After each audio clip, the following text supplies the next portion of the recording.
ओम शांति। मस्तक सिंहासन पर मैं ज्योतिर्बिंदु आत्मा विराजमान हूँ। मैं आत्मा प्रेम स्वरूप हूँ।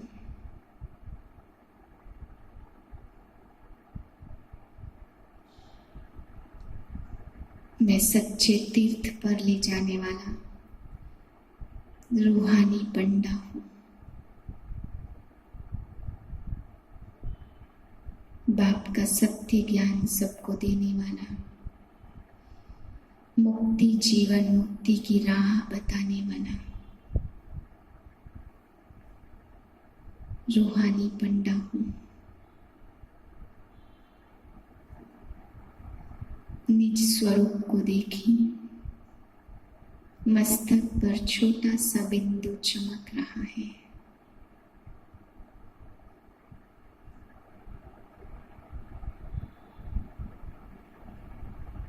मैं आत्मा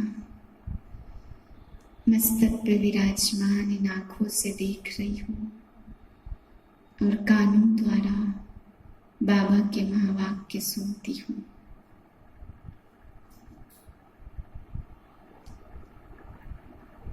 30/7/2020 के महावाक्य हैं।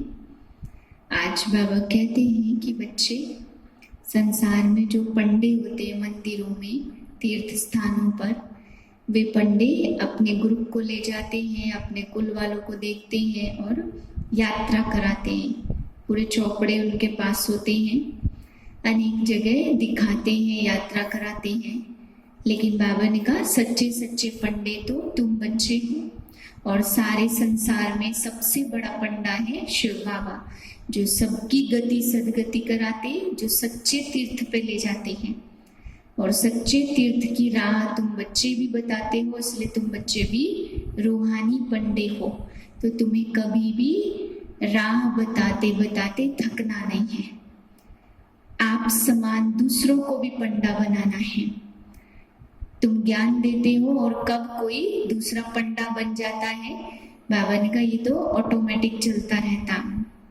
बाप के बनते तो वे भी फिर पंडे बनने लग जाते हैं। फिर बाबा कहते कई बच्चे ज्ञान में चलते चलते पहले तो खूब सर्विस करते हैं, खूब नशा चढ़ता है, अपने कर्मों पे भी ध्यान देते हैं, भट्टी में भी पढ़ते हैं। फिर धीरे धीरे अचानक ही वो नशा गायब हो जाता है, खुशी भी कम हो जाती है, चलते चलते फां हो जाते हैं, थक जाते हैं, या कहते हैं अब हमारा दिल नहीं लगता यहाँ, अब हमारा मन नहीं लगता है। तो बाबा ने कहा जो ऐसे ऐसे बच्चे हैं उनको छोड़ मत दो, भले वे घर बैठ जाते हैं, परंतु कहाँ से उनको माया आई, क्यों थके, क्या कारण हुआ, उनको हिम्मत दे के, उमंग दे करके बाबा ने कहा खड़ा करो, आगे बढ़ाओ। तुम्हें किसी भी बच्चे को छोड़ना नहीं है, आगे लेके जाना है। मुक्ति जीवन मुक्ति बताने वाले तुम एक ही पंडे हो। दोनों चीज के लिए बाबा ने कहा अलग अलग पंडे नहीं है, एक ही पंडा है जो मुक्ति भी और जीवन मुक्ति का भी राह बताते हैं। तो उनको उस राह तक लेकर ही जाना है, इसलिए हर एक चाल चलन पे खबरदारी रख करके उनको हिम्मत बढ़ा करके बाबा ने कहा आगे बढ़ाओ, ऊंचा उठाओ। फिर बाबा कहते हैं कि तुम बच्चों को ज्ञान अमृत मिलता है। जब तुम ज्ञान अमृत लेते हो तो ऐसा अमृत जो तुम्हें 21 जन्म के लिए एवर हेल्दी एवर वेल्दी बना देता है। फिर बाबा ने आंखों की संभाल के लिए भी कहा कि आंखें ही क्रिमिनल बनती है, इसलिए पूरा पूरा ध्यान देना है। फिर बाबा ने कहा अपनी एक एक चाल चलन पर ध्यान रखो और ये भी ध्यान दो कि इस कार्य में तुम्हें कभी भी थकना नहीं है, कैसे भी करके इस कार्य को आगे करते जाना है, बताते जाना है, संदेश सबको समझाते जाना है, लेकिन कभी भी बाबा कहते हैं थकना नहीं है। भले कोई आए ना आए, लेकिन बाबा ने कहा प्रजा तो बनती ही है, संदेश भी सब तक पहुंचता ही है, इसलिए कभी भी फां नहीं हो जाना, बढ़ते जाना है आगे। मीठे बच्चे, तुम्हें रूहानी पंडाबन सभी धर्म वालों को शांति धाम और सुख धाम का रास्ता बताना है। तुम हो सच्चे पंडे। प्रश्न है, बाप की याद से किन बच्चों को पूरा बल प्राप्त होता है? उत्तर है, जो याद के साथ साथ बाप से पूरा ऑनेस्ट रहते हैं, कुछ भी छिपाते नहीं हैं, सच्चे बाप के साथ सच्चे रहते हैं, कोई पाप नहीं करते हैं, उन्हें ही याद से बल प्राप्त होता है। कई बच्चे भूलें करते रहते फिर कहते हैं क्षमा करो। बाबा कहते क्षमा नहीं होती है, हर एक कर्म का हिसाब किताब है। गीत है, हमारे तीर्थ न्यारे हैं, हम धरती के सितारे हैं। ओम शांति। बच्चों ने यह गीत सुना। बच्चों के नॉलेज की पॉइंट देखने के लिए कि कैसे अर्थ करते हैं, तो ऐसे ऐसे गीत निकाल फिर एक एक से अर्थ कराना चाहिए, क्योंकि इन गीतों को भी करेक्ट किया जाता है। बाबा ने समझाया, कई ऐसे अच्छे गीत हैं जो कभी कोई फिक्रात में बैठा हो तो यह गीत खुशी में लाने में बहुत मदद करेंगे। बाबा ने समझाया, यह बहुत काम की चीज है, गीत सुनने से झट स्मृति आ जाएगी। तुम बच्चे जानते हो हम धरती के स्टार्स हैं, उन तीर्थों पर होती पंडों की सेना। तुम्हारा नाम ही है पांडव सेना। पांडवों की राजधानी नहीं है, पांडव पंडे को कहा जाता। बाप भी बेहद का पंडा है, गाइड को पंडा कहेंगे। पंडे तीर्थों पर ले जाते हैं, पुजारी लोग जानते यह पंडे यात्रियों को ले जाने आए हैं। ज्ञान मार्ग में तुम पंडे बनते हो, उनकी बुद्धि में होता बद्रीनाथ अमरनाथ कैसे जाना होता होगा। पंडे लोग भी जानते हैं तुम हो रूहानी पंडे, इसलिए यह मत भूलो कि हम पुरुषोत्तम संगम युगी हैं। पंडे भी अनेक प्रकार के होते हैं, मुक्ति धाम में जाकर फिर नई दुनिया में आएंगे, यह तुमको पक्का निश्चय है। तुम नंबरवार पुरुषार्थ अनुसार पंडे बनते हो। तुम फर्स्ट क्लास पंडे हो जो सबको पवित्रता की राह दिखाते। सबको पवित्र बनना है, दृष्टि बदल जाती है। भविष्य में तो सुख ही सुख है। बाप हमको सुख के संबंध में ले जाते, यहाँ तो दुख ही दुख है। यहाँ का सुख कागविष्टा के समान है। तुम पढ़ते ही हो नई दुनिया के लिए, बाकी तुम कोई अवज्ञा अथवा पाप करते हो तो यहाँ पूछा जाता कोई पाप तो नहीं किया।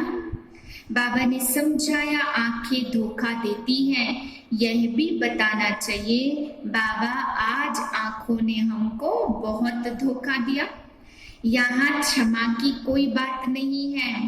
कहते हैं बाबा क्षमा करो। दुनिया में मनुष्य क्षमा करते, कोई ने चमाट मारी, अच्छा माफी होगी, माफी मांगी, काम खलास, ऐसे माफी हो जाता है। कोई भी उल्टा सुल्टा कर्म करते हो, जमा होता जिसका अच्छा व बुरा फल दूसरे जन्म में मिलता है। क्षमा की बात नहीं, जो जैसा करते ऐसा ही पाते हैं। बाबा बार बार समझाते काम महाशत्रु है, यह आदि मध्य अंत दुख देता। विकार में जाने वाले को ही पतित कहा जाता। बाबा समाचार सुनते हैं ना, यहाँ तो बहुत अच्छा अच्छा कहते और बाहर जाने से धारणा नहीं होती है। सतयुग में विकार की बातें होती नहीं है। वहां तो बड़े बड़े महलों में अथाह सुख में रहते। बाबा बच्चों से सब इंक्वायरी करते हैं। बाबा को समाचार देना है ना, कोई तो झूठ भी बोलते हैं। विचार सागर, विचार करना चाहिए हम कितना झूठ बोलते हैं। इसमें तो बिल्कुल भी झूठ नहीं बोलना चाहिए। बाप टुथ बनाने वाला है, विचार करना चाहिए कहाँ तक बोलते हैं। बाप कहते काम कटारी चलाना यह सबसे बड़ा कांटा है। बाप तुम्हें सुख घनेरे देने आया। सतयुग में बीमारी, हॉस्पिटल, जेल आदि कुछ भी होती नहीं है। पढ़ाने वाले बाप को तुम्हें याद करना है। बाप कहते तुम बच्चों को अथाह अतीन्द्रिय सुख में रहना है।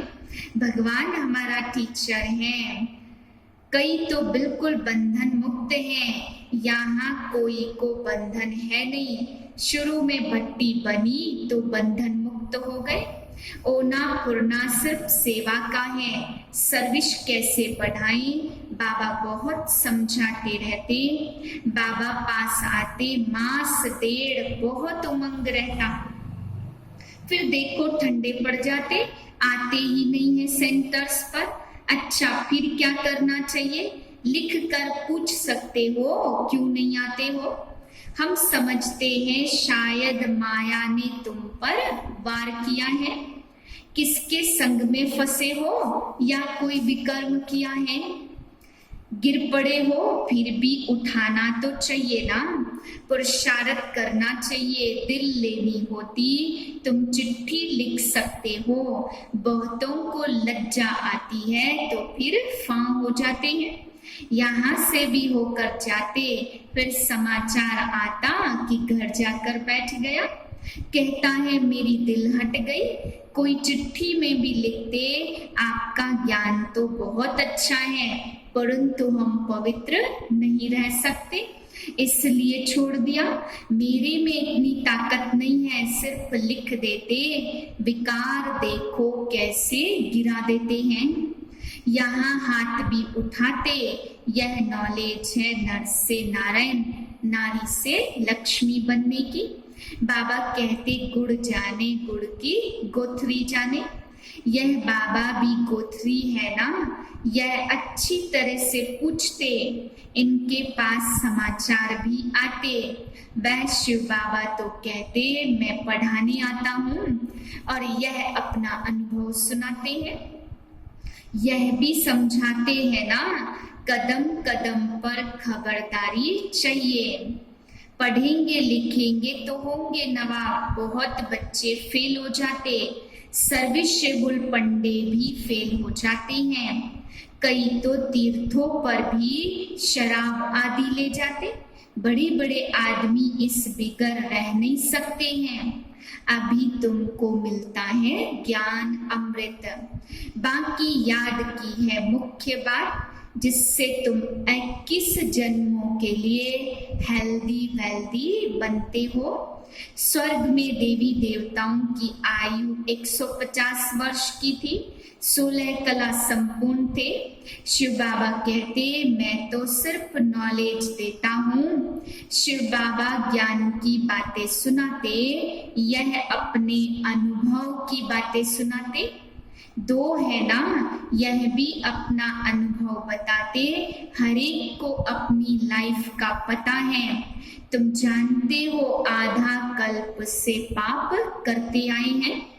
वहां फिर कोई पाप नहीं करेंगे। यहाँ पावन कोई है नहीं। तुम बच्चे जानते हो अभी रियल भागवत चल रहा है। भगवान बैठ बच्चों को नॉलेज सुनाते। वास्तव में होनी चाहिए एक गीता। बाकी शिव बाबा की बायोग्राफी क्या लिखेंगे? कोई भी किताब आदि में कुछ भी आगे रहेगा नहीं, क्योंकि विनाश सामने खड़ा है। फिर प्रारब्ध शुरू हो जाती। जैसे ड्रामा में जो पार्ट हुआ, रील फिरता जाता, फिर नए सिरे से प्रारब्ध शुरू होगी। इतनी सब आत्माओं में अपना अपना ड्रामा का पार्ट नुधा हुआ है। यह बातें अच्छी रीति समझनी है। यह बेहद का नाटक है।